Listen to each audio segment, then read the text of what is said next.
네, 안녕하세요. 이번 시간부터 여러분, 이제 4부가 되겠죠? 코넥스 시장하고 이제 KOT 시장. 예, 그거 들어가기 전에 이제 주요 내용들을 먼저 소개를 드리겠습니다. 자, 일단 많이 출제되진 않습니다. 4문제 출제되니까 이제 부담 없이 공부하셔도 되는데, 그러면 요 2개 시장은 이제 다른 시장이기 때문에 각각 2문제씩 이렇게 이제 예상할 수가 있어요. 먼저, 코넥스 시장의 내용부터 봐볼까요? 코넥스 시장은 이제 우리 6호 시장 공부할 때 나왔었죠. 거래소가 운영하는 시장이에요. 근데 중소기업만 이제 상장을 시킬 수가 있어요. 그래서 이제 코넥스 시장을 중소기업 전용 시장이다. 이렇게 이제 표현합니다. 그러니까 중소기업만 따로 유가증권이든 코스닥 시장에 상장이 조금 이제 부담이 되는 기업들을 상장 조건을 이제 완화해가지고 거래할 수 있도록 이제 별도로 운영하는 시장. 거래소 이제 장내 시장이다. 이렇게 이제 보시면 되고요. 자, 이제 여기서 우리가 이제 다루는 게 제일 먼저 이것도 이제 상장을 해야 되니까 상장제도 얘기를 할 거예요. 6호 시장하고 조금 다른 게 있어요. 여기는 상장 요건이 기본적으로 완화되어 있어요. 그래서 대표적인 게 자문인이 있습니다. 지정 자문인 제도라는 걸 운영하고 있다. 통상 여러분 이제 상장을 원하는 기업 상장 심사를 거래소가 하는 거죠. 6호 시장은 거래소가 이제 심사를 하는데, 자, 이 시장은 거래소가 일손을 덜기 위해서 지정 자문인을 통해서 상장 적격성을 심사를 해요. 그러니까 위탁을 준 거죠. 그래서 얘를 통해서 일종의 이제 후견인 역할을 하는 건데, 지정 자문인이 있어야만 이제 상장이 가능하고요. 근데 없어도 되는 경우가 있어요. 그걸 이제 특례 상장이라 그러는데, 일부 기업들, 대표적으로 뭐 기술 성장 기업이라든지 스타트업 기업이죠. 그다음에 뭐 크라우드 펀딩 기업, 뭐 이런 경우는 지정 자문인 없이도 특례 상장이 이제 가능합니다. 이런 제도들. 그리고 이제 상장 심사를 할 때 상장 요건도 아주 간단하게 심사해요. 5가지만 심사합니다. 6호 시장은 굉장히 복잡했는데, 자, 이 시장은 기업의 재무 요건을 안 보겠다는 거예요. 중소기업이니까 뭐 매출액이라든지 뭐 자기 자본이 어느 정도냐 이런 거는 전혀 보지 않고 기본적인 5가지, 예, 이제 그것만 심사한다. 굉장히 이제 간단하다. 이렇게 이제 보시면 되고요. 그 다음에 이제 상장 기업들은 이제 공시 의무라는 게 있죠. 그래서 이제 공시제도. 우리 6호 시장에서도 이제 공시 의무가 있지 않습니까? 예, 그거하고 이제 비슷한데, 여기도 이 공시 의무를 완화해 놨어요. 주로 이제 수시 공시 의무를 완화해 놨는데, 자, 공시 의무가 완화되어 있다. 6호 시장보다. 그럼 대표적으로 이제 어떤 걸 안 해도 되냐? 대표적인 게 분기, 반기, 보고서 이걸 제출하지 않아도 됩니다. 공시하지 않아도 된다는 거예요. 여러분, 6호 시장은요, 6호 시장에 거래되는 기업들은 기업 실적을 공시하게 돼 있어요, 반드시. 그래야 이제 투자자가 알 거 아닙니까? 근데 이제 3개월 실적이 반기 보고서죠. 그 다음에 6개월 실적을 이제 분기 보고서로 만들고, 그 다음에 이제 연간, 1년 실적을 갖다가 사업 보고서라고 부르거든요. 사업 보고서. 이건 1년 실적이에요. 근데 요거는 공시해야 되는데, 이거는 공시 안 해도 된다는 거예요. 면제해 주는 겁니다. 6호 시장은 다 공시해야 돼요. 이 공시 안 하면 불공실 공시, 불성실 공시에 들어가겠죠? 공시를 제대로 하면 이제 불성실 공시법인으로 지정이 되는데, 6호 시장은 이걸 3가지 유형으로 나눠놨단 말이에요. 3가지. 근데 요 코넥스 시장은 2개만 있습니다. 공시 불이행, 제때 공시하지 않는 거, 적시성을 위반하는 거죠. 그리고 공시를 완전히 발뺌하는 거, 번복하는 거 있죠? 요 2개만 불성실하다 이렇게 보겠다는 거예요. 그리고 6호 시장에는 공시 변경하는 거 있지 않습니까? 공시 내용 자체를 바꿔버리는 거. 이것도 불성실하다 이렇게 보는데 요거는 제외시켜 주겠다는 거예요. 중소기업이니까 저 변경하는 거 자체는 그냥 봐주겠다. 이런 게 이제 좀 차이점이 되겠어요. 그리고 이제 3번째로 매매 제도에 대해서 이제 알고 있어야 됩니다. 표준화되어 있는 제도. 근데 6호 시장하고 이제 차이점이 뭐냐면, 요 시장에만 있는 게 경매매 제도예요. 경매매.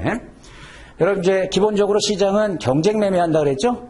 예, 다수. 매수자, 매도자가 이제 다수란 말이에요. 다수끼리 이제 매매가 이루어지고, 그 다음에 장에는 상대 매매하지 않습니까? 1대1로. 근데 경매라는 건 뭐예요, 여러분? 한쪽은 단수, 한쪽은 복수. 그런 경매매 제도를 두고 있어요. 기본적으로는 경쟁 매매 하는데, 예, 대량 주식을 갖다가 쉽게 처분할 수 있도록 이제 경매 제도도 운영하고 있다. 그리고 호가가 다양하지 않아요. 여기서는 지정가 호가하고 시장가 호가만 사용하고요. 이 두 개만 사용할 수가 있고, 그리고 일일 가격 제한폭도 15%로 이렇게 막아놨어요. 30%가 아니고 15%다. 이런 게 이제 유코 시장하고 좀 차이가 있는 거죠. 그리고 또 하나, 개인 투자자한테 이제 진입 장벽을 만들어놨는데, 기본 예탁금 제도라는 걸 운영합니다. 기본 예탁금 제도. 요거는 전문 투자자는 아니고요. 일반 투자자 대상으로, 일반만 대상으로요. 그러니까 아무래도 중소기업만 이제 거래가 되기 때문에 조금 이제 위험이 있다. 그리고 상장도 완화해서 꼼꼼하게 체크하지 않기 때문에 그러니까 투자자가 좀 이제 위험이 크지 않냐. 그래서 전문 투자자들은 상관없는데요. 근데 일반 투자자는 거래를 못 한다는 게 아니고 어느 정도 판돈이 있어야 된다 이거예요. 그걸 이제 체크한다는 겁니다. 매수할 때 그런 기본 예탁금 제도. 이런 것들이 대표적인 코넥스 시장의 특징이다. 자, 여기서 여러분 어떤 게 더 중요하다 이게 아니고 한 두 문제 정도 이제 예상하시면 되겠어요. 특히 그 상장 제도 관련해서 특징들은 이제 매번 출제되는 거다 이렇게 이제 보시면 되고요. 다음에 KOTC 시장.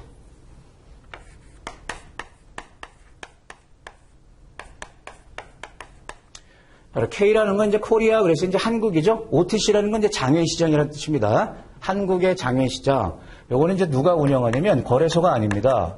협회가 운영하죠. 한국금융투자협회. 그러니까 이제 우리나라는 이렇게 양분되어 있어요. 장내는 거래소가, 장외는 협회가 이렇게 이제 담당하는 거예요. 여러분 이게 OTC라는 게 무슨 말이냐면 오버 더 카운터. 그거 줄인 겁니다. 오버 더 카운터. 카운터 저편. 여러분 약국에서 이게 나온 건데요. 약국 가보시면 앞에 그 카운터 있지 않습니까? 그럼 내가 뭐 감기가 걸렸다 이렇게 증상을 얘기하면 내 증상대로 그 저편에 조제실 있죠? 칸막이로 되어 있는 조제실. 거기서 약을 조제해 준단 말이에요. 그게 맞춤식이잖아요. 그래서 장외에서는 1대1로 맞춤식으로 거래가 된다. 거기서 따온 말이다. 이렇게 이제 보시면 되겠어요. 자, 여기도 비상장 주식을 이제 매매하는 거죠. 상장 주식은 거래소에서 사고 팔면 되니까. 근데 모든 비상장 주식이 다 거래되는 게 아니고 협회가 비상장 주식 중에서 이런 것들을 거래하게 만들어 놓은 시장입니다. 그래서 이것도 상장과 유사한 개념이 있습니다. 근데 상장이란 말을 쓰지 않고 등록, 지정이란 말을 쓰는데 이 제도가 있습니다. 이게 상장 제도하고 유사한 거예요. 그러면 등록하고 지정은 다릅니다. 등록이라는 것은 기업 자체가 기업이 스스로 신청하는 거예요. 기업 신청으로 이루어져요. 그러니까 나 거래하고 싶어. 이렇게 기업이 신청하는 걸 등록. 그러니까 신청 등록. 그런데 기업이 신청하지 않아도 협회가 지정해 주는 게 있어요. 협회가 니네 종목은 그냥 여기서 거래하게 해줄게. 협회가 자체적으로 지정한다.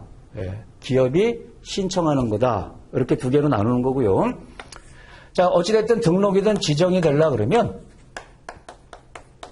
요건이 있는데요. 이 요건도 유코 시장보다 간단합니다. 간단한데 이제 대표적인 게 뭐냐면 이제 매출액을 봅니다. 여기 이제 매출액을 보는데 5억 이상이면 일단 자격이 되는 거예요. 매출액이 5억 이상만 넘으면 그 밖에 이제 몇 가지가 있습니다. 완전 자본 잠식 되지만 않으면 뭐 또 상장이 등록이나 이제 지정을 할 수 있고, 그런 이제 구체적으로 자세한 것들은 교재를 보면서 해야 되겠죠.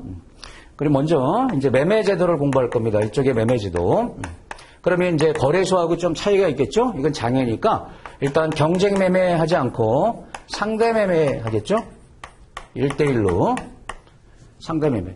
뭐 비슷한 것들이 많습니다. 뭐 1일 가격 제한폭을 30%로 둔다든지 또는 3일 결제라든지 뭐 등등 대부분 비슷한데 우리는 이제 거꾸로 유코 시장하고 이제 다른 점을 이제 살펴봐야 되는데 일단 상대 매매하는 게 다르고 시간의 시장이라는 게 없어요. 시간 외에 거래를 할 수가 없다. 유코 시장은 여러분 정규 시장도 있고 시간의 시장도 있지 않습니까? 그걸 두지 않고요. 그다음에 신용 거래를 할 수가 없습니다. 신용으로 거래를 할 수가 없다. 돈이 없으면 빌려서 못 한다는 거죠. 그리고 또 특이한 게 위탁 증거금. 이걸 100% 징수합니다. 우리 6호 시장에서 공부했었죠, 여러분. 위탁 증거금률은 금융투자회사가 이제 자율적으로 정하는 거죠. 자율적으로 정하는데 여기는 100%예요. 무조건 100%예요. 무조건 100%. 이런 것들이 대표적으로 이제 다른 거고요. 그 다음에 여기서 이제 세금 얘기를 우리 할 건데, 이제 증권거래세, 주식 관련해서는 증권거래세라는 게 있고요. 양도소득세라는 게 있습니다. 요 얘기를 이제 할 거예요. 증권거래세는 언제 내는 거냐면 주식을 매도할 때입니다. 매수할 때는 안 나고 어제 매도할 때 매도 금액의 일정 비율의 이제 거래세를 내야 되는데 이게 유가증권시장, 코스닥 시장 그리고 KOTC 장외 시장이 이제 조금 차이가 있습니다. 그런 것들 살펴볼 거고 주식도 여러분 양도소득세 부과 대상이 되는 거예요. 요거 이제 이익을 내고 처분할 때 이익을 내고 처분하면 그 소득이 발생했으니까 그 이제 일정 부분을 세금을 내야 되는데 기본적으로 내는 겁니다. 그런데 일부 이제 비과세 하는 게 있단 말이에요. 그래서 이게 좀 복잡한데요. 우리 개인들은 여러분 주식 사고 팔 때 양도소득세 내지 않잖아요. 소액주주기 때문에 그래요. 그래서 특정 주식, 기업들이 이제 벤처기업이라든지 뭐 중소기업, 이렇게 작은 기업, 소액주주들이 사고 팔 때는 이제 비과세 혜택을 주니까 이제 그걸 좀 이제 체크를 할 겁니다. 네 번째, 여기도 이제 공시제도가 있는데, 유코시장하고 비슷합니다. 공시하는 방법은. 일단 이제 크게 보면 발행시장 공시가 있지 않습니까? 발행시장에는 이제 뭐 증권신고서라든지 뭐 그런 거 아닙니까? 대표적으로. 증권신고서, 투자설명서 이런 건데, 자, 이 발행시장 공시는 모두 해야 됩니다. 그러니까 등록법인이든 지정법인이든 다 해야 되는데, 특이한 게 이겁니다, 여러분. 유통시장에서 공시 의무를 갖는 것은, 등록법인만 의무가 있어요. 요걸 잘 챙겨놔야 됩니다. 미리 알고 가자고요. 자, 지정법인 같은 경우는 유통시장에 공시를 안 해야 됩니다. 의무가 아닙니다. 왜냐하면 기업 자체가 원해서 이 시장으로 들어온 게 아니고 협회가 지정해서 들어온 거기 때문에 공시를 의무 조항으로 보지 않는다는 거예요. 등록법인만 유통시장에 공시 의무를 갖고 있다는 거예요. 그리고 뭐 조회공시라든지 자율공시라든지 뭐 수시공시 뭐 그런 것들은 비슷하고 또 이제 공시를 제대로 안 하면 이제 불성실 공시에 들어가는데 불성실 공시 이 유형이 이제 세 가지가 있는데 제때 안 하는 이제 공시 불이행이 있죠. 제때 공시하지 않는 거 그리고 발뺌하는 걸 뭐라 그랬죠? 공시 번복한다. 그리고 공시 변경이 아니고 허위 공시라고 이렇게 세 가지 유형으로 나눕니다. 여러분 기억나세요? 6호 시장에서 우리 불성실 공시 유형 그러면 세 가지인데 공시 불이행, 공시 번복, 공시 변경이 있었죠. 근데 이 불이행 안에 허위 공시를 집어넣었단 말이에요. 허위 공시를 불이행으로 집어넣는데 이 KOTC는 허위 공시를 따로 띄어가지고 요 세 개를 불성실 공시로 이제 보는 거예요. 여기에 해당되면 이런 거 살펴볼 거고 다음에 이제 요 시장에는 투자 유의 사항 뭐 이런 표현을 씁니다. 투자에 유의해야 된다 이거예요. 이거를 이제 공시하는데 여러분 이게 그 거래소 시장의 그 관리 종목으로 지정하는 거 있죠? 관리 종목 이거하고 유사한 거예요. 그러니까 좀 주의해야 된다. 그러면 여기 이제 요 사유들이 있단 말이에요. 여기 좀 굉장히 많은데 이런 걸 살펴보고 마지막으로 여러분 이제 관리 종목에서 해소가 안 되면 상장 폐지되는 거 아닙니까? 근데 이제 상장 폐지하고 이제 유사한 걸 여기는 그런 말을 쓰지 않고 등록 또는 지정됐다가 해제된다 이렇게 얘기해요. 등록 지정의 해제 이게 상장 폐지하고 유사한 거예요. 상폐. 자, 여기 이제 사유가 있습니다. 자, 이거는 일종의 사전 예고 조치 아닙니까? 사전 예고. 요거는 이제 완전히 시장에서 퇴출되는 거 아닙니까? 그래서 요게 더 이제 심각한 거고, 요게 덜 심각한 거다. 그래서 요 두 개는 요 사유를 이렇게 이제 비교하면서 봐둬야 됩니다. 어찌됐든 KOT 시장은 이제 두 문제가 출제되는데, 출제 문항수에 비해서 좀 다루는 내용들이 좀 많죠. 그래서 여기서 어떤 게 뭐 반드시 나온다 이렇게 제가 이제 말씀드리면 좋겠지만 그럴 수는 없어요. 그래서 골고루 조금 공부를 해야 되겠습니다. 하지만 이제 큰 틀에서는 내 문제지 않습니까? 그러니까 너무 부담 갖지 않아도 된다. 이런 말씀 드리고 자, 본 강의에서 뵙죠.